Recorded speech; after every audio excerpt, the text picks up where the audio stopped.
Hey, today I'm just going to be unboxing my new Creality Ender 3 V3 KE. So the first thing I'll notice is there is a lot of styrofoam. Everything looks to be packaged very securely. As a disclaimer, I did receive this item for free to evaluate. Now this top piece of foam just has a bunch of bits and pieces in it, including the instructions, so I'll set that out of the way. And then if we look in here, we'll have the uprights and the base. So really, there's not a lot to this that we'll need put together. And everything seems to be fairly secure in here, which is always a plus, especially with something like a 3D printer. Oh, that's heavy. Okay, so there you can see we have the base, we have the uprights with the nozzle attached. They give us a little bit of filament in here. Some accessories, some tools, screws so you can assemble it, the filament holder and screen, and they even gave us some awesome stickers. Okay, so now I'm going to be attempting to assemble this thing. So first, pick up this heavy thing very carefully, and you'll see this little cord here. We'll actually have to feed through. There's a little hole in the base here, so you have to get it fed through that because it connects to something underneath. There we go. And then the bottom actually has a profile that matches these holes, so it's just a matter of getting it lined up right to get them to go down in. And once they're in, you will very, very gently tip it on its side so that you can screw those in from the bottom. And you're going to screw those ones in using the M3 by 14 screws. And these will screw in again from the bottom. And then you'll have additional ones that go in from the top, but I'm going to go ahead and do that right now. And you should see 6 holes on the bottom where those will go. Try to slide it. I mean, you still won't be able to see what I'm doing, but at least you'll be able to see approximately where I am doing stuff. They're kind of long, screw them pretty deep, but that's kind of necessary because obviously you want this to be nice and secure. We'll be holding an extremely hot nozzle here. The last thing you want is for the uprights to tip over and everything break. There we go. Now that that is done, we can flip it back up. Again, very carefully, very gently. And actually, we're going to want to look at this side because you're going to see these 2 cables that will now be able to snap together.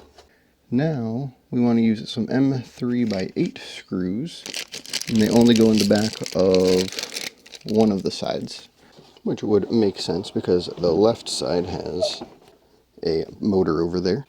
Hopefully you can see what I'm doing here, which is going to be just screwing it in right here. And these are all just helping secure your gantry or your uprights here. And there's that. The next thing is going to be the screen, which we can just turn this. The screen will hook right on the side here. So you want to kind of hold those down. You'll see the bracket that's attached has these 3 holes. You're going to use these M4 by 10 screws to hold this in place. Which this is going to be another one that's easier said than done just because of the angle.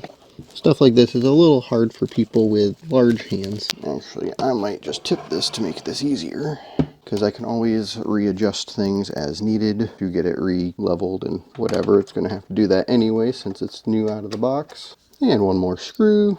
Just get that all screwed in nice and snug, and then tip it back up. And then you'll see the wiring for the display is right here.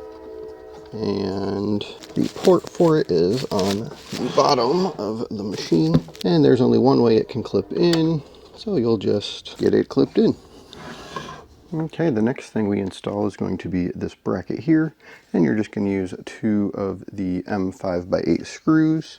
So you're just going to install it. It's very easy. You'll just set it on. You'll see these 2 holes right here. There's 2 holes here that line up with them, and then you just screw it in. Very easy, very straightforward.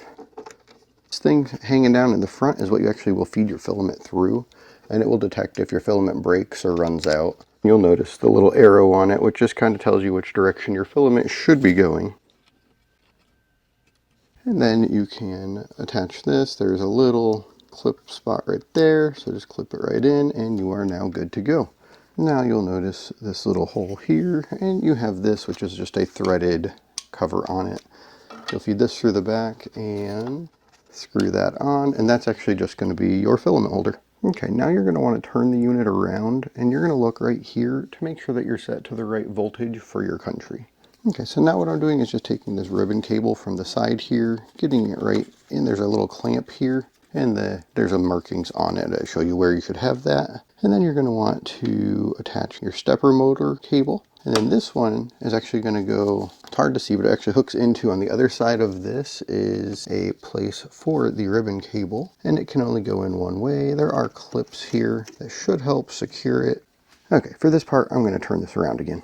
Okay, so if you look, you can see it now. There's this little port here for the ribbon cable, and the ribbon cable does have this little ledge on it, so you'll know which way it goes because there's only one way it can go. So you just need to get it in here. It's easier said than done. There we go. And then just clip these little side bits in so it's nice and secure. Now what they also include is this little bracket here, which is just more support for your ribbon cable, and it just screws in here. It crosses over it to hold it in place and screws in with the tiny little screws it comes with. And this is just added support because you don't want your ribbon cable coming out because that would just be a disaster. Just get these all screwed in, and there we are. Now we just need to connect to the Z-axis motor, which is going to be this one down here. There's just a cord right down here, it just plugs into that motor. Now, everything is good. All you need to do now, plug it in, fire it up, load up some filament, and start printing.